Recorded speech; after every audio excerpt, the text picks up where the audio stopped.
नमस्कार, मी साक्षी। आज मी तुमच्यासोबत गाजर हलव्याची रेसिपी शेअर करणार आहे। आता तुम्ही म्हणाल गाजर हलवा काय आहे? आम्हाला सुद्धा छान बनवायला येतो आणि याचे खूप सारे व्हिडिओज सुद्धा बघून झालेत, हो की नाही? हो, पण जरा थांबा, हा संपूर्ण व्हिडिओ एकदा बघा तरी पूर्णपणे, मग तुम्हाला कळेल या व्हिडिओमध्ये मी अशी कोणती खास पद्धत वापरलेली आहे ज्यामुळे आपला गाजरचा हलवा जो आहे तो एकदम सरशी बनून होतो।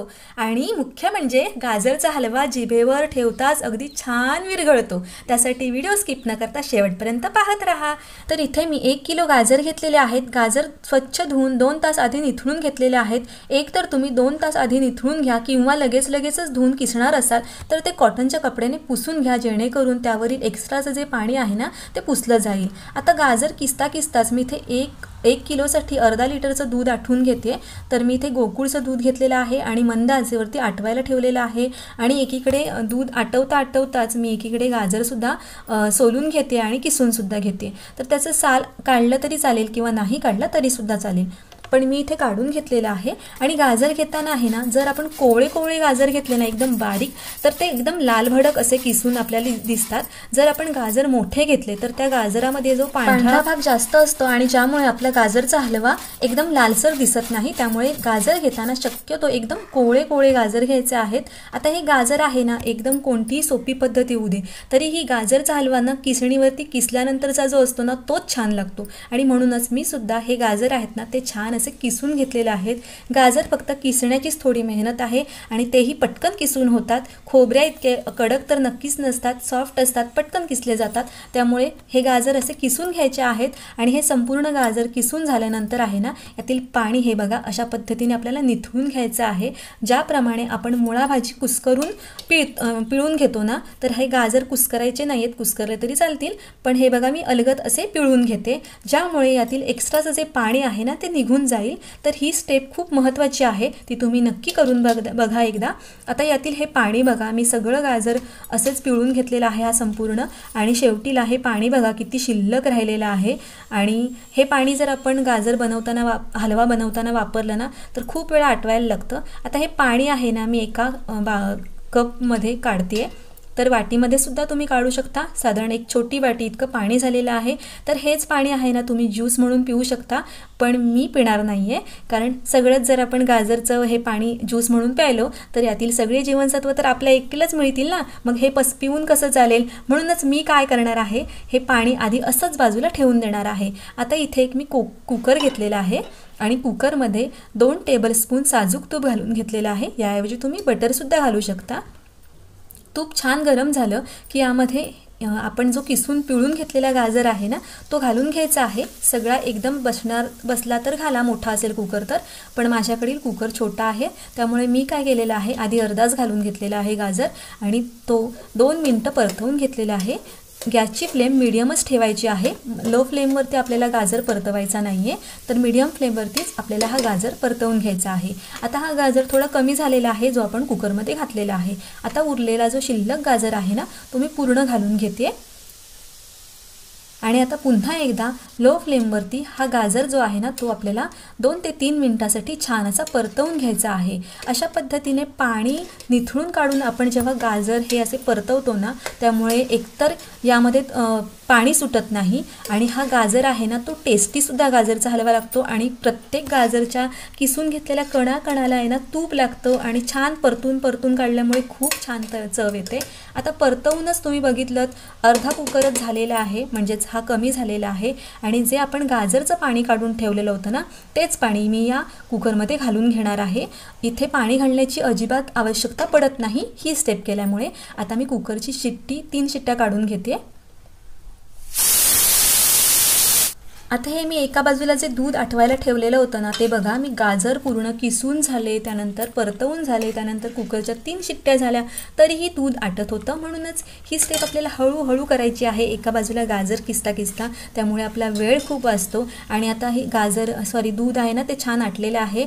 आणि तुम्हाला जर खवा वापरायचा नसेल ना तर तुम्ही एव्हरीडेची 2 पाऊच पॅकेट घेऊन हे थोडंसं यातील दूध थंड करून मिक्स करून वापरू शकता, पण मी पावडर वापरलेली नाही आहे, आहे. तर आता हे दूध आहे ना ती मी आटवलेलं ते एका बाउलमध्ये काढून घेते आणि सेम कढई ठेवून घेते. आणि माझी मुलगी नुकतीच कोल्हापूर ट्रिप करून आली होती, त्यामुळे हे कंदी पेढे कोल्हापूरचे तिने आणलेले होते आणि हे मी 5 पेढे घेतलेले आहेत इथे. तर तुम्हाला इथे आवडत असल्यास खवा घेऊ शकता, पण मी पूर्णपणे गावात राहते त्यामुळे माझ्याकडे खवा किंवा काहीच मिळत नाही. त्यामुळे आता ट्रिपवरून आलेली होती, हे पेढेसुद्धा आणलेले होते म्हणून मी हे पेढे वापरलेले आहेत. हे पेढे त्याच सेम कढईमध्ये थोडे गरम करून घेतलेले आहेत आणि एका प्लेटमध्ये काढून घेतलेले आहेत. आता गाजरला 3 शिट्ट्या आल्यानंतर तुम्ही बघू शकता यामध्ये अजिबात पाणी नाही आहे.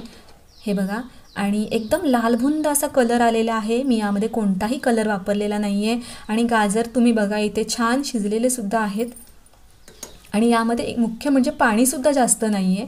तर आता मी सेम कढईमध्ये जास्त भांडी काढत नाही आहे. सेम कढईमध्ये कढई थोडीच लालसर झालेली आहे, ज्यामुळे की मी खवा ते कंदी पेढे मी परतवून काढले होते त्यामुळे. आणि आता मी हे शिजून घेतलेले गाजर घालून घेते यामध्ये. हे बघा, आता यामध्ये तुम्ही बघू शकता की अजिबात पाणी नाही आहे. अगदी छोटा चमचाभर पाणी शिल्लक आहे, जे आपल्याला आता आटवून घ्यायचं आहे. तर गॅसची जी फ्लेम आहे ना ती आपल्याला मीडियम टू लो ठेवायची आहे. मीडियम ठेवली तरीही चालणार आहे, फक्त सतत ढवळायचं आहे. तर आता पूर्णपणे हे जे पाणी यातील होतं ना ते आटलेलं आहे. हे बघा, अशी पद्धत वापरल्यामुळे आहे ना झटपट असा गाजरचा हलवा तयार होतो आणि वेळही जास्त जात नाहीच, शिवाय गाजरचा हलवासुद्धा टेस्टी लागतो. आता जे आपण दूध घेतलेलं आहे ना अर्धा लिटर आटून, ते साईसकट घालून घ्यायचं आहे आणि छान परतवून घ्यायचं आहे. आता तुम्ही बघाल यामध्ये पाणी अजिबातच नाही आहे. फक्त 2 ते 3 मिनटं अजून ढवळलं ना साखर घालून की हा गाजरचा हलवा खाण्यासाठी तयार आहे. तरी पण मी आता हे बघा इथून पुढचे 2 ते 3 मिनटंच गाजरचा हलवा हा छान ढवळून घेतलेला आहे. आता यामध्ये मी अर्धा कप साखर घालते. इथे मी कंदी पेढे वापरलेले आहेत 5, त्यामुळे अर्धा कप साखर अगदी परफेक्ट आहे. आता यामध्ये मी थोडे माझ्या आवडीप्रमाणे ड्रायफ्रूट्ससुद्धा घालून घेते.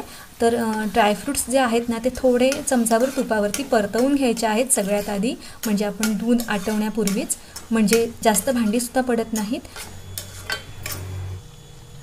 आता साखर घातल्यानंतर आहे ना थोडे मिश्रण पातळ दिसतं आपल्याला, म्हणजे जास्त पातळ नाही पण साखर विरघळते त्यामुळे.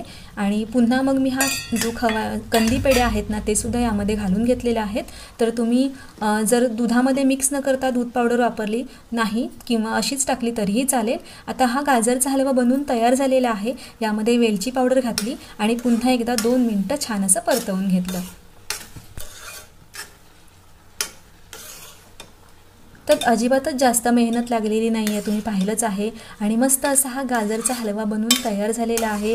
यामध्ये मी कोणताही केमिकलयुक्त असा कलर वापरलेला नाही आहे आणि एकदम मऊसूत, तुमच्या नजरेवरूनच तुम्हाला समजत असेलच, खूप मऊसूत असा हा गाजरचा हलवा बनवून झालेला आहे.